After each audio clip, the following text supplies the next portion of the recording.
Spacestation Gaming trying to end this one with the set Dublayun as we get into the double, or excuse me, the picks and bans here.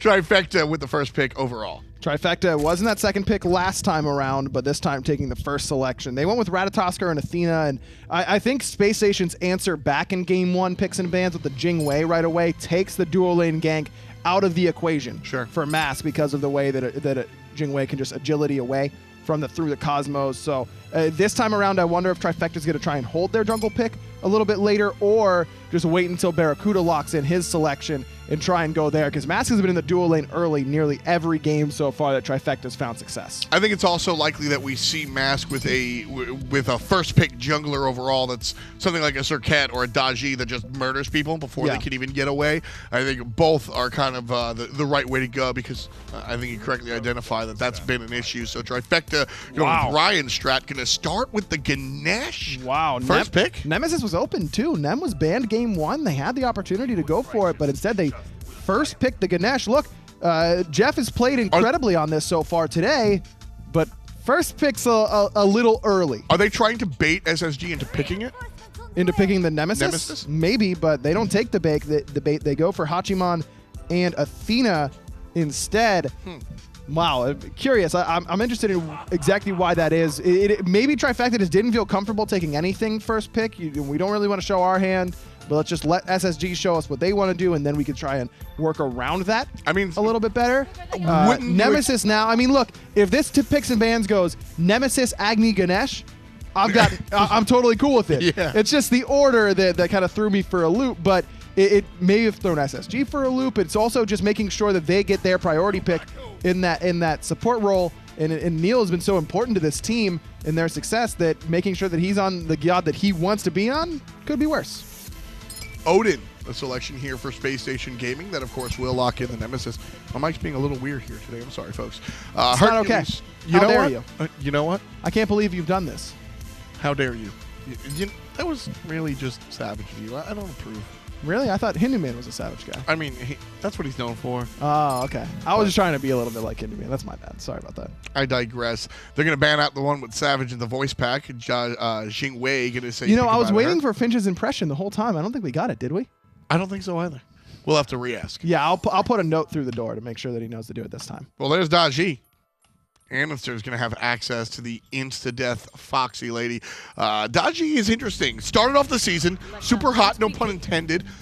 Never really faltered off, but stopped being picked as prominently. I mean, she did receive a nerf, and I think that's a large reason why. Plus, teams have got Crusher. A little bit more. Exactly, Crusher got nerfed. Teams just got a little bit more accustomed to play against her, but it's really the numerical adjustments that I think are the reason that we don't see her as much as we used to. Chulainn and Artemis to round out Trifecta here. Pretty standard composition from them. Very excited. But Baskin has Thoth. 10th pick Thoth, by the way, and Baskin has Thoth. This is Baskin's going to sit in the back line and just be long-range artillery and God's help Trifecta. Yeah, this is a scary matchup here between the Athena-Thoth combo. But that's the thing. If Trifecta can focus down JeffHindla, I think that's the call in this game, is to put Jeff on the back foot, not allow him to be the initiator, counter-engage onto him. As soon as he dash taunts you, Nemesis ult, straight into Agni bombs, kill him right away. There's not a lot of setup left on SSG, and I feel like Trifecta's got a decent chance with this draft. I love every one of their picks for the god that's playing for the player that's playing them. I mean, Scary D's Chulainn, Zap on the Artemis, Mask Nemesis, Metyankey Agni, Neil on the Ganesh. I love Trifecta's draft here. As do I. Most importantly, perhaps, I think Zap on the Artemis can be a game changer. We're going to expect Scary D to be that game changer on the Chulainn. Zapman bringing the red-haired hunter out. I think this is one of his scarier picks, which is funny because he doesn't have as much control on Artemis, but still something you don't want to be on the other end of. Sounds like you're leading Trifecta for the win. Man, Spacestation looks so good. I don't know if I can do that. I like their draft more, but I think I've still got Spacestation. You know what? I'd be hard pressed to disagree. It's certainly a tough one. Trifecta Spacestation Gaming, Game 2. John Finch on the horn. Thank you, Tom. Thank you, Ryan, for breaking that one down for us. Finch and Tully here going into Game 2 between Spacestation and Trifecta. Interesting picks here. The Odin was picked, and then the Artemis afterwards. Not a really good chance to get out of that cage. You want to talk to me a little bit about that, Tully? The Odin was an interesting pick, yes. Artemis is just so good late game that I don't think they care, honestly, that the Odin pick was actually there in the first place, because probably going to kill the Odin anyway before it's like an arena, matters. right? Like a blood arena. Like you might have locked me in here, but I'm killing everyone that's in here with me, right? Yeah, a late game Artemis, like if you're dealing with an Odin support, probably not going to be having Thorns, not going to be having high enemy lines, so you could definitely take him out of the equation now. And the question is, what is the solo laner going to bring to the table? What does Zap have to watch out for? Yeah, got to make sure that they're being careful. Really, everyone in this Trifecta roster has to make sure they're being careful, and got to make sure that you in chat are being correct when you decide who's going to win this game. Vote for us, please, in the poll, and let us know. I think it's going to be Spacestation here again, honestly. I like their draft. Yeah, now, the one thing I did kind of question was the fact that last game, they early prioritized the Circuit before secondary ban phase. This time, they kind of staggered on that pick there. It was banned away alongside Camusas here, so andinster going to have to switch things up a little bit and play the dodgy, but he's not too worried about a 7th pick dodgy. No, earlier on in the season, we saw andinster playing a good bit of dodgy, too. So, you know, I like him on the Circuit, but I feel like we'll certainly be seeing plenty good from this dodgy. Beginning of Season 5, Thoth, dodgy, banned away quite heavily. Nemesis on top of it. Nemesis, not banned here at all in this game here. Picked a little bit later on. Dodgy goes after secondary ban phase. Thoth, 10th pick here. 10th pick. Some of these picks do end up dropping down when other ones rise up and become more value. So, yes, things kind of ebb and flow through here, and that's just kind of how it works right now. There's no meta. There is no distinctive real meta here quite yet. The only thing that I can say with certainty is that late game hunters are definitely a thing here, so watch out for Rom and Artemis here in LAN. True. Also, I think Athena and Sobek, a lot of Guardians are going to be heavily prioritized alongside the Terra. And definitely going to have to watch out for a lot of these teams getting those control compositions. He's control. That's something we've seen a little bit more lately is, like you said, the Guardians are strong, but a little bit more control, a little bit more frontliners coming out lately, and that's really helped out with a lot of these high damage dealers in the backline being able to find their damage. But Mixer Chat has spoken. Space Station, 85% to Trifecta's 15%. I kind of get where they're coming from. Spacestation looked very good in Game 1. I mean, they won that game pretty dominantly here. Like, they got a Phoenix on the left side 26 minutes in without a Fire Giant, even getting it by forcing so many team fights on the solo lane that the Fire Minions trickled it down yet again here. Right. I didn't really see any weak little openings in their chainmail. Spacestation continue to look like a strong squad, and we talked a little bit about the momentum moving into LAN. Maybe there's some merit to it, and I think there is probably some, but you mentioned also that these rosters right now, or the Spacestation roster in particular, have been to so many LANs, right? They've got world champions on this squad. They can kind of switch that LAN switch on. Minus Aquarius, those 4 members specifically have been through literally almost every single LAN to date here, having so much experience collectively here and a lot of leadership to allow Aquarius to really fit in with the group. It was a very similar story to these members when it was Baskin joining in the solo lane, replacing Omega when it was still MLC Stealth in that mid lane, and they kind of catered towards Baskin like, hey, all right, you're really good mechanically. We can tell we're going to pick you up here, and we're going to teach you how to play around a real team environment. And now Aquarius is the one that's the benefactor of that, and we've truly seen him come alive here in the spring split. I think the days of saying that he's kind of a role player for this squad are kind of long over. Aquarius is another win condition for this team in a real way at this point now, and sometimes they play through him. Playing a different style here. Now, it is still a warrior. I don't care what Tom says. Achilles is a warrior. But I think that this kind of a warrior is a different style. It's very telegraphed with the damage that he's going to deal, right? Bird Bomb, he drops the Raven Shield. All of a sudden, here comes the Bird Bomb combination. You can easily kite out of that ability. You can easily try to disrupt that upon landing. So I'm not really too worried that Aquarius is going to hard carry the same way he did in the last game. Right. But I think he's definitely going to be forcing a lot of different changes in playstyle for Trifecta, because against Odin, you're going to need a Phantom.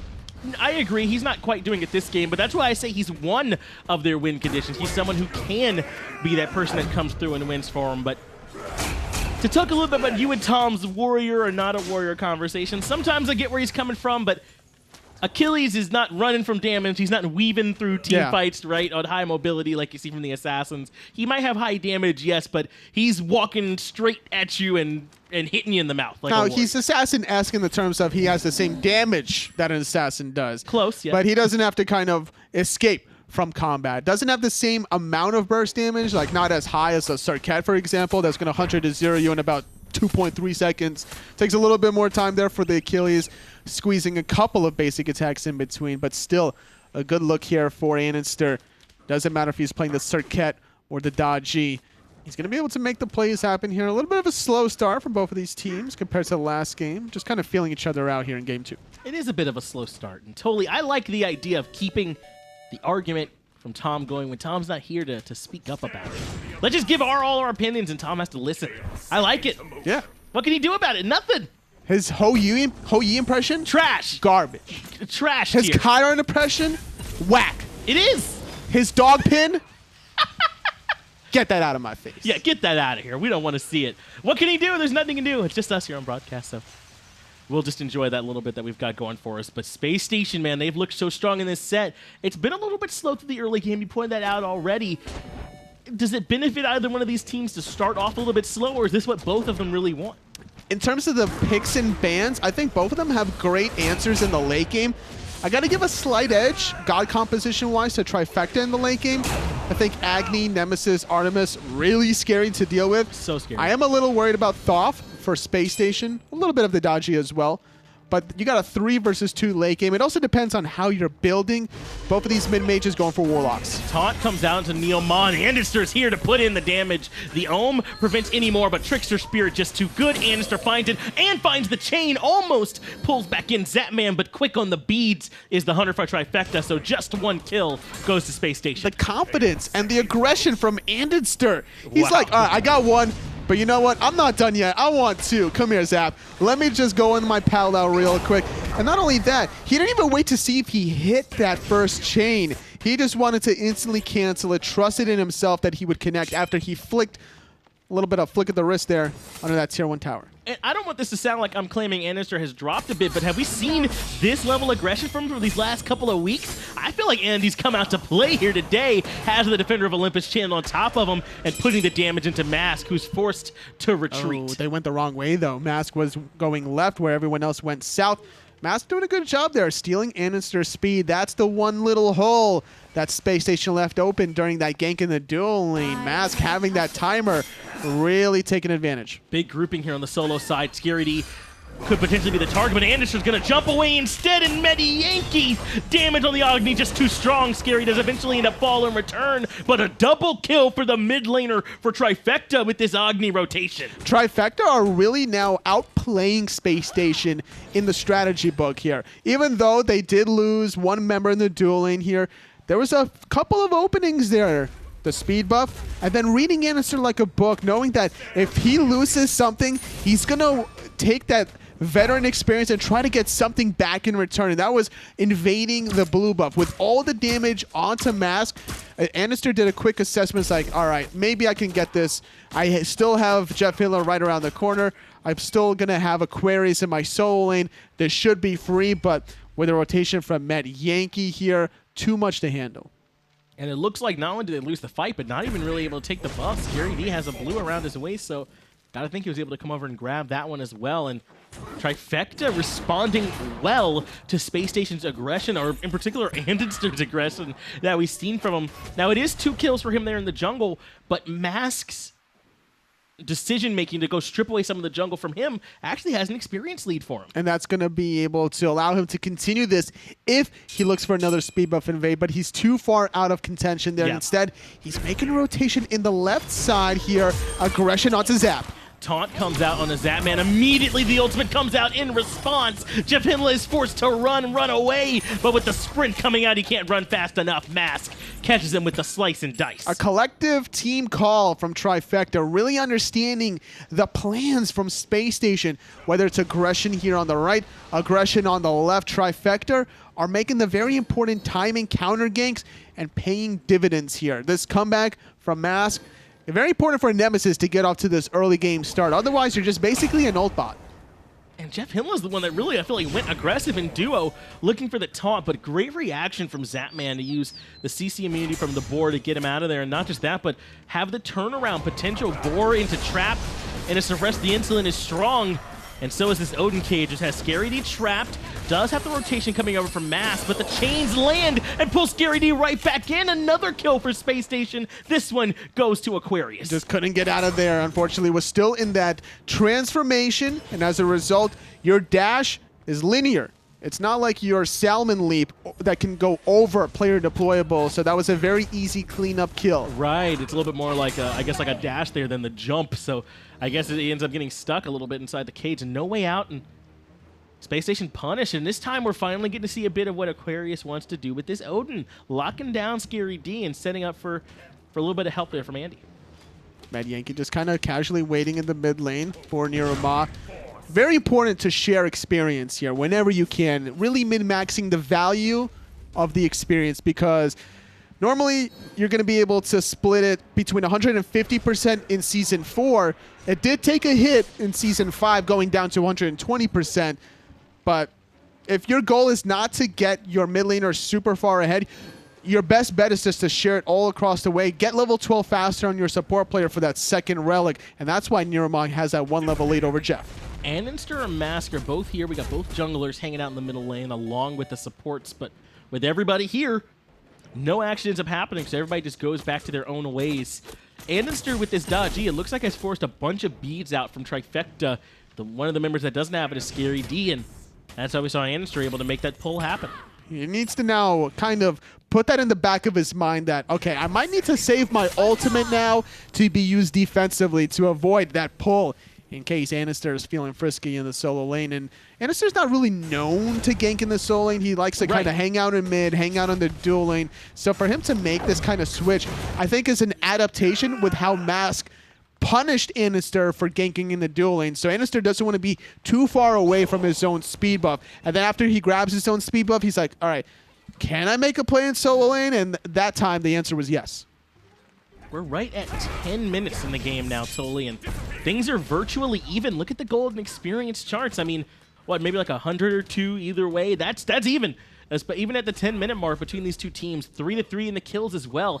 Trifecta have done a much better job here in this game responding to Space Station's aggression. Timing of wards fading away to being reapplied is when the next big battle is actually about to happen here. That's how even this game is, where no one's going to force anything in the laning phase unless they have the proper intel from the vision.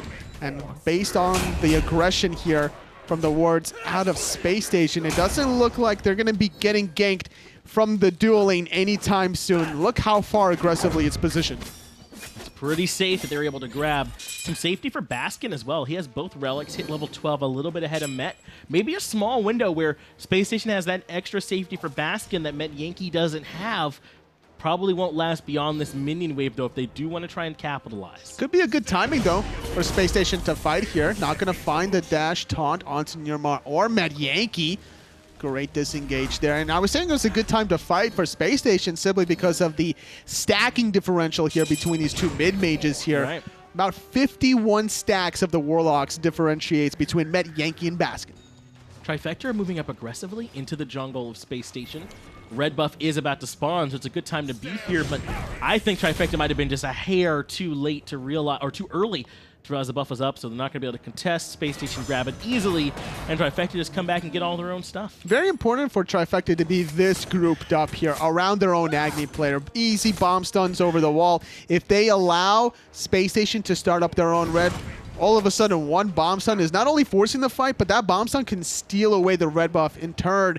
And then if Metyankey picks it up over Baskin, and then you're really winning that team fight. That's part of what makes any god strong right now, is their ability to confirm these buffs in the jungle, even by themselves. Like Unstable Vortex from Giannis can basically do it. Thoth may be a little bit weaker on that because he kind of has to fire a couple times, but Agni certainly is strong at that too. Being able to cleanly take the objectives if it's contested is pretty important. That's true. In between 3 of those hieroglyphic assaults from Baskin, you can definitely squeeze in 1 rain fire, and that's all Metyankey needs to really disrupt the flow from this stuff. And yeah, Giannis Unstable Vortex is so easy to confirm. Isn't it? Yeah. That double tap shotgun shell from his Unstable Vortex just does so much bonus damage, and this game it was Space Station banning it away in the first banning phase, really respecting that Baskin can play literally anything, and they're like, okay, Baskin, it's your turn to pick. Oh wait, Thoth's open. Okay, cool. Like, yeah, we've even seen him play like what, Apollos, Camazotz. I mean, it really does feel like Achilles. You know, whatever it is that Baskin's kind of in the mood for that day, he'll play. And I don't want to try and take away from it. I know that Space Station practices these compositions. They know what works, not just randomly selecting stuff, but they trust that Baskin can try stuff that maybe not every mid laner can. It's all about the damage and the range that this stuff has, because there's so many good mages out there, honestly. I'm really surprised that we're not seeing more Nox, honestly, here with how much control she has, but there's plenty of control on the side of Space Station with JeffHindla just playing the Athena to set things up. Aquarius has his own type of control with just positioning around the cage. The slow is kind of mediocre at best here, but it's really all about the burst damage from Baskin.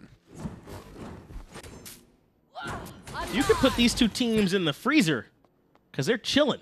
Oh, yeah. Keeping it cool.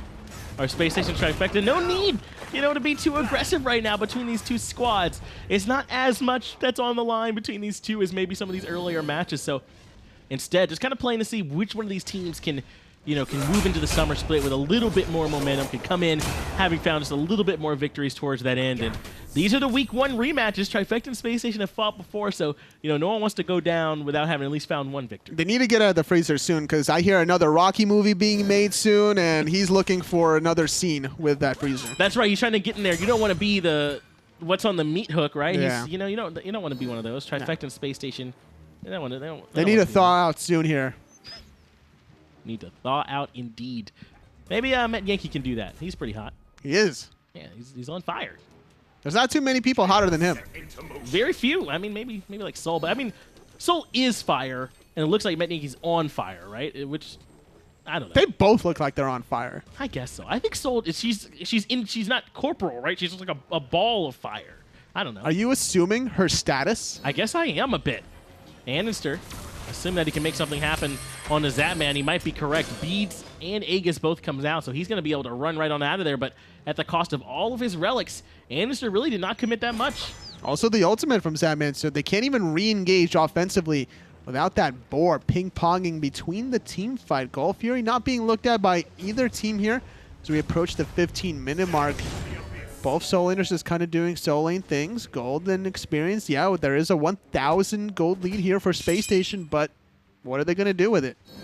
They haven't done much with it. They tried to catch Zapman just now, but Zapman very willing to commit whatever it took to make sure he was able to make it out of there safely. I mean, at this point, if they could take him off the map and do it cleanly, it could be a 4v3, you know, a 5v4 at that Gold Fury. So he's right to keep everything, to make sure that he keeps himself alive. Ooh, 2 bombs onto Andinster, doing a lot of damage there. Here comes the cage as well from Aquarius. Dash, taunt is actually being disrupted there. Final Judgment not being used. Want to be super patient. With Andinster back, it's a 5-on-4 for Trifecta now. Trifecta are moving in a little bit more aggressively, or at least Neil and Scary D are, but Space Station are on full retreat. Could not find what they were looking for in the jungle, so they're going to make their way right on out of there.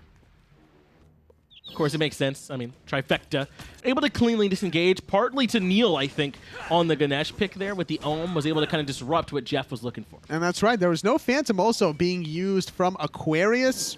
So it was just like not catching the right targets individually. I would like to see Aquarius really look for Metyankey. And I think with all that poke damage that Agni did onto Andinster. That's right. And that's what really stopped Space Station dead in their tracks. They wanted to find something there. Andinster couldn't really get in the thick of things, needing to find that hard reset. And it was off of actually trying to look for a fight, focusing on Zapman from that prior engagement with all the defensive relics down and the ultimate. Space Station are the ones that have been making the calls, and they will do so again. Gold Fury at half health. Neil is here. Zap is around, and they actually, looks like they dropped the Gold Fury instead look for the fight, or at least Andinster does, as he forces Zap out. Remember, what relic is he going to use to get away from this one? Gold Fury goes the way of Space Station, and Andinster continues to aggress onto Zap, takes him down. Metyankey forced to retreat, and now a defender of Olympus, Space Station can look to re-engage.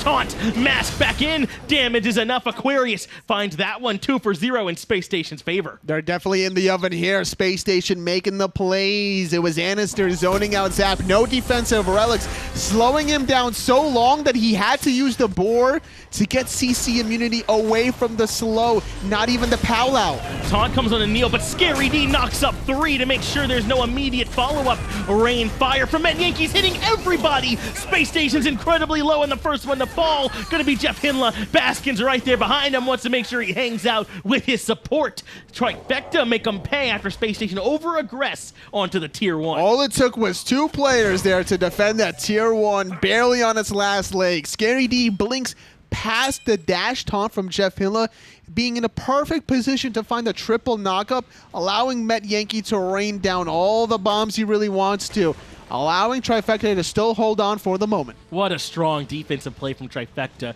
Again, showing those flashes of brilliance that let you know Trifecta is easily a top 2 or 3 team in this league. And it's plays like that that prove it.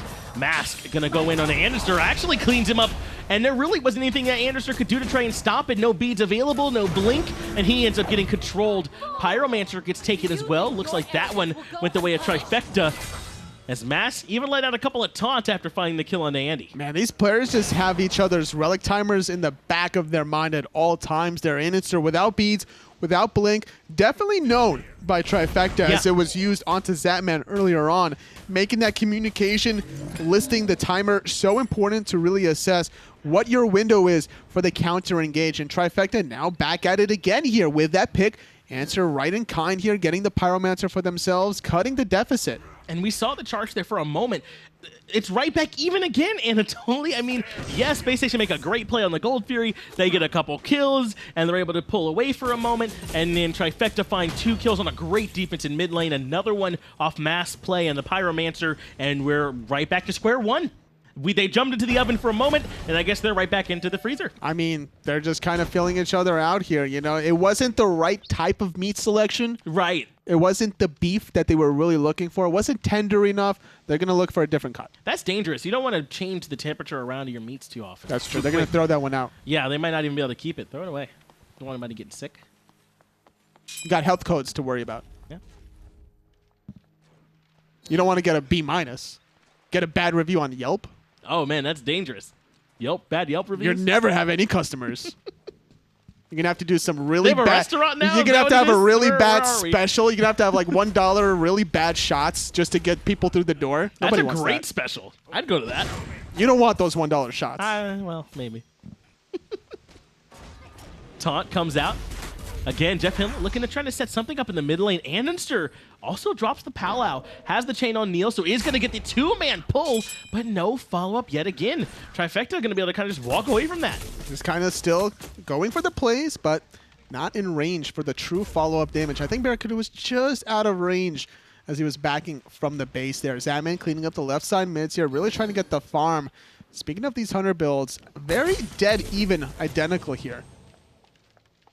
A little bit of an edge. I think BaRRaCCuDDa just got through backing though, so that might be where that's coming from. So they're very, very close in the same and doing the exact same build path as you mentioned too. So we'll be seeing them make a pretty similar impact. Looks like BaRRaCCuDDa does have a good bit more damage so far, but the poke for BaRRaCCuDDa along with the Mountain Archery pretty strong. So not too big of a surprise to see that. So. And I love the fact that, honestly, BaRRaCCuDDa is justifying what I feel about Hachiman, and that's not going the Crusher onto Hachiman here, because you only really benefit from it with every ability besides your steroid that amplifies the range of your basic attacks, right? So you're using your 2 for poke, right? You're not really using your 3 for damage. You're using it to disengage more than anything else. You're not getting true value out of Crusher, so I respect... Pen is good, totally. Pen is good. That's why Executioner is a thing. It doesn't pen towers. You don't really need that. You don't really need that. Like, you don't need that. If you need Pen to get towers, you're doing it wrong. Sure. You need Pen to kill the players. That's true. The towers are done collectively by a team. You have enough of an advantage that you're just sieging it outright. That's true. We've seen a lot of these players go at Titan's Banes or these other builds that aren't so much about building penetration against these structures. So the most important thing is, as you said, the Executioner, which is effectively like Pen in the form of the shred that it provides. Trifecta, though, already bursting down this Gold Fury. Darmy Pillar's going to come out. Space Station won't let this go for free. Gold Fury looks like it has been unleashed for the moment, and the damage instead is onto Aquarius, who went too far on his own. Zapman gets the last hit. Space Station pay for overreaching.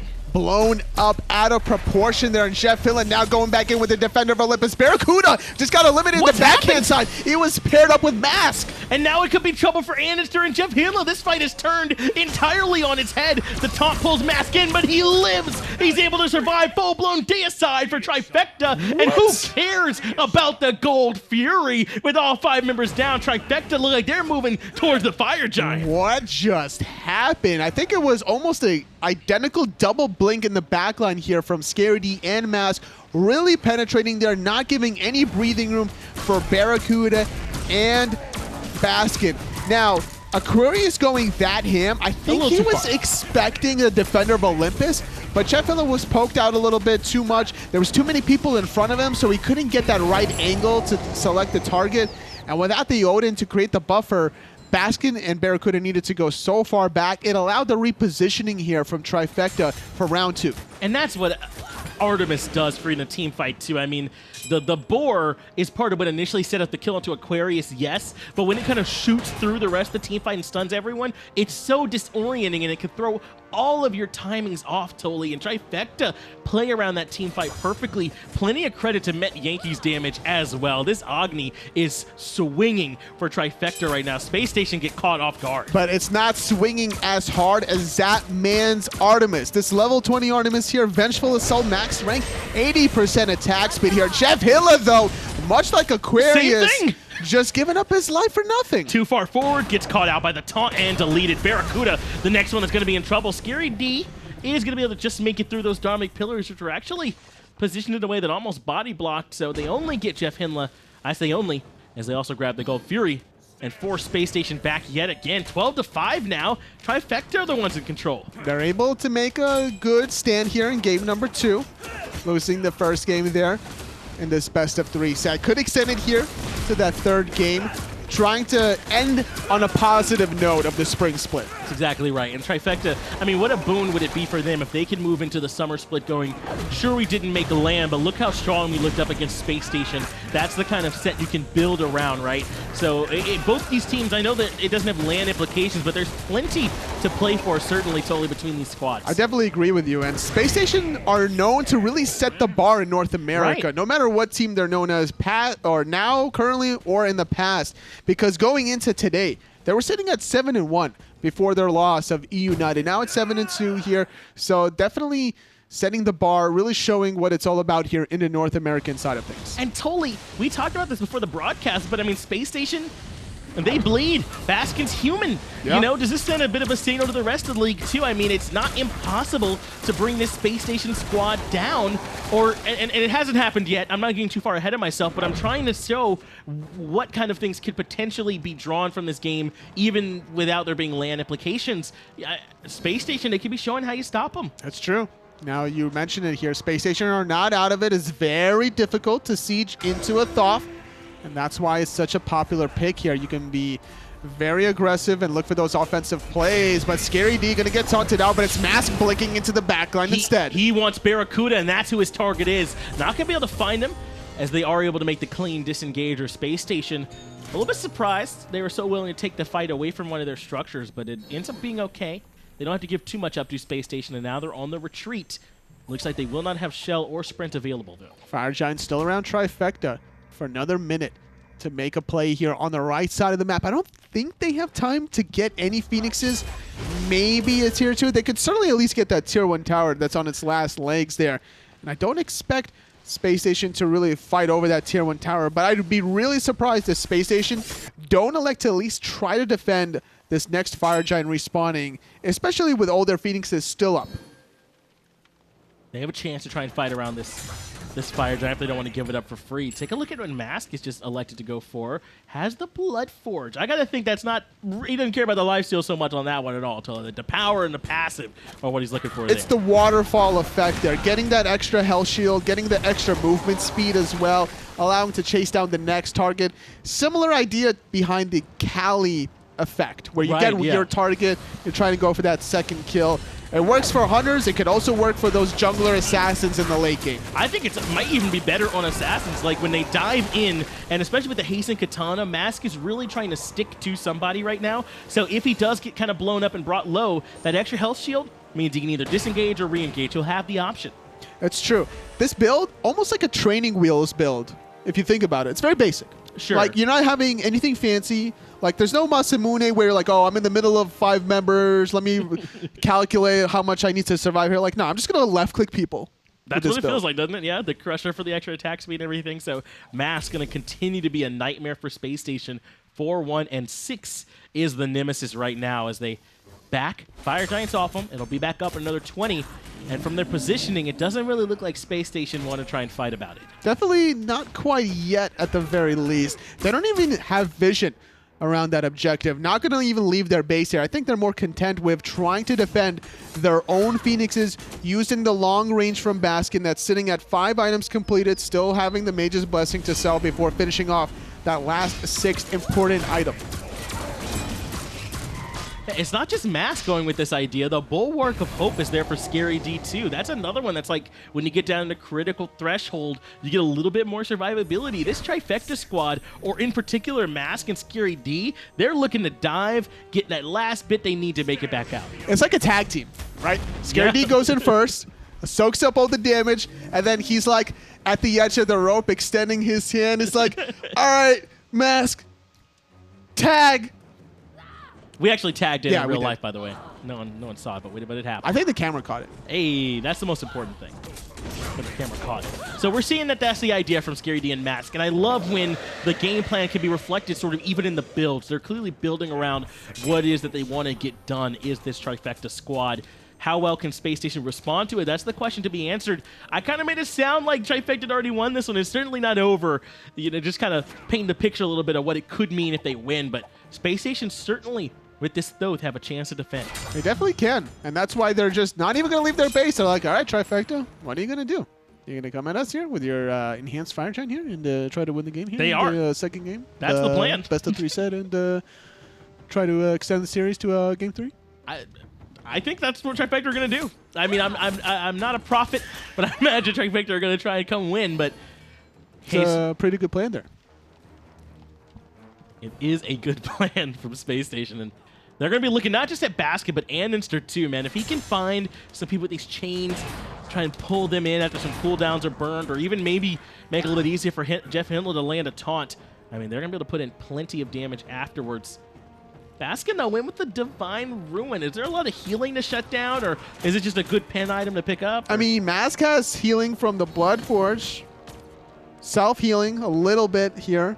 Sure. Not really AoE healing. There's no meditation. There's no natural healers, no Changa, Ra, none of that. Not a tremendous amount of life still either, but you know, it is still good power, still some good pen, so it can shut down some of that healing if it comes out. And the fight is on now from Trifecta. And look at the shots from Zap. Phoenix is almost already down, and Aquarius is certainly down. He's been taken out first here early in the fight. Phoenix is done, and now Metyankey's raining in the bombs. Some chains are going to come out from andinster, but Metyankey does not care, blows up the jungler for Space Station, and they start breaking the base of the top team in North America. Trifecta instead rotate over to the middle Phoenix, and Zapman continues to shred through them. They're just buying time here. Gonna get another couple of Phoenixes while sustaining from the Fire Giant buff, blinking in its mask, catching out JeffHindla. 3 dead space members. This could be the final siege from Trifecta. Yeah, this very well might be it. 313 is ticking on top of the Titan. No way for Space Station to defend with just 2 members. Trifecta take the #1 team in North America to a game 3. Impressive stuff from Trifecta, honestly, here. Really capitalizing off of the aggression that they read from Space Station from the beginning there. After andinster's dual linking, stripping away his speed buff, recognizing he was going to go for the blue. They were in their head the entire time there, knowing that he was going to try to go gank in the left side there onto Zap. Just a beautiful play all around. That was a big play. I'm still thinking about that Gold Fury where they got the full wipe. And remember, they didn't even get the Gold Fury after it. They beat them so handily that they went for the Fire Giant. And, I mean, Space Station were never in it after that. What a huge fight to turn things around. Around the Gold Fury fight, they kind of like forced a reaction there. You're like, all right, we see that you're out of position. We're going to try to go for this. Let's see how you're going to react to this. Aquarius, too far out of range. Defender of Olympus, not in sync with the Odin player.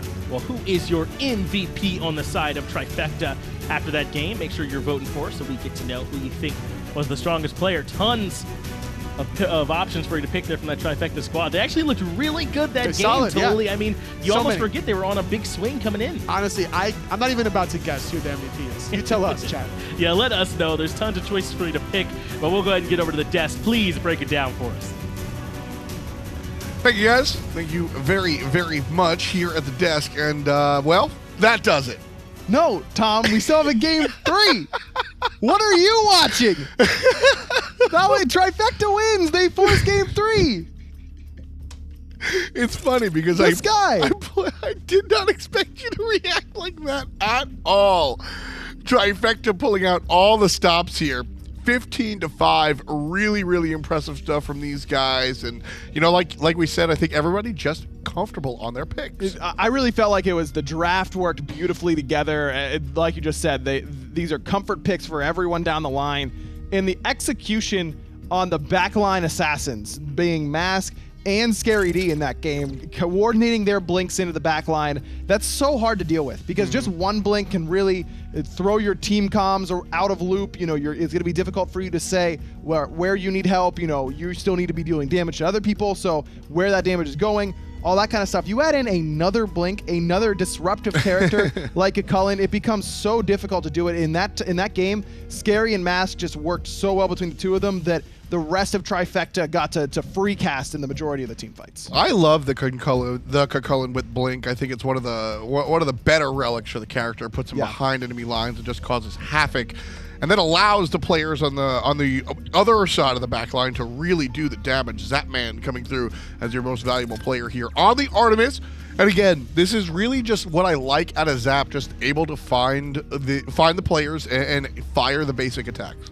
Zap's trap placement always stands out to me. There are a lot of players who play Artemis and do a lot of great stuff with the character. They get into the late game and, you know, start critting people for $1 million and whatever it is. But Zap always seems to find those cheeky little traps that no one's really ready for. Like this right here. It's also unfortunate because in that situation, normally Odin is root immune in his cage, but the Gold Fury actually broke the cage right as he walked on top of the trap, so Aquarius gets locked down. But Zap's traps always end up being really, really solid, and that's why I love to watch him play Artemis. It ends up being such a solid pick for Trifecta, because usually Artemis is just puking damage all over the team fight, but when you also add in control to that mix, it becomes nearly impossible to deal with her. So scary, so scary for these guys to come out and watch, just watch Zapman, because that's what winds up happening when you're controlled by the backline. Woof. Let's get